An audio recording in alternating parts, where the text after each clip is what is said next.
સ્વાગત છે આજના મારા નવા બ્લોગમાં. આપણે રેડી થઈ ગયા છે. કપડાં કેવા લાગે છે? મસ્ત લાગે છે. આજે કાળી ચૌદશ છે એટલે જવાનું છે હનુમાન દાદી મેળામાં. તો છે ચતિમાનું આપણે મંદિર બાજે લાગી નીકળી જઈએ. અને આપણી વોટર ટીમ બધી ભેગી થઈ ગઈ છે. વાટમાં બધા ભેગા થઈને જઈ રહ્યા છીએ હનુમાન દાદાના મંદિર તરફ. આપણે ઓગળ દાદો એટલે પહોંચી ગયા છીએ. અડધમાં પહોંચી ગયા છે. હજી થોડુંક છેટું છે ને ફાઇનલી આપણે મંદિરે પહોંચી જાય છે.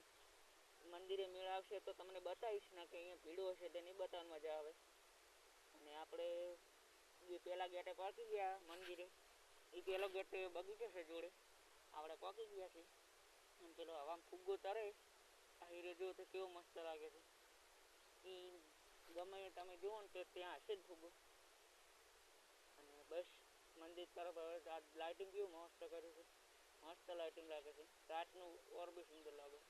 તે મંદિરે આવો ને તો તમને મજા આવી જાય. લાઇટિંગ મસ્ત કરી છે. ઓમ લાઇટિંગ વાળા મસ્ત લાઇટિંગ છે. વસ્તી પણ તમે જુઓ બહુ ભીડ છે. તો આપણે મંદિરમાં પહોંચી ગયા છે. હા છે મંદિર પૂરું નહીં દેખાડું કેમ કે અંદર કેમેરો અલાઉ નહીં, એટલે છીપ છીપ કર દિખાઉંગા તુમકો. આપણે મંદિરમાં હવે એન્ટર થવાના છીએ. મંદિરમાં એન્ટર થઈ ગયા છે.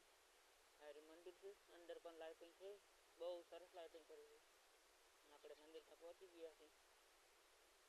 અને બસ પગે લાગીને પાછા મેળામાં ફરવા આવી ગયા છે આપણે.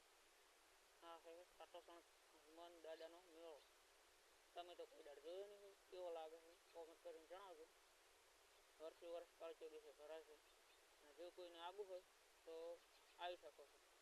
જય માતાજી.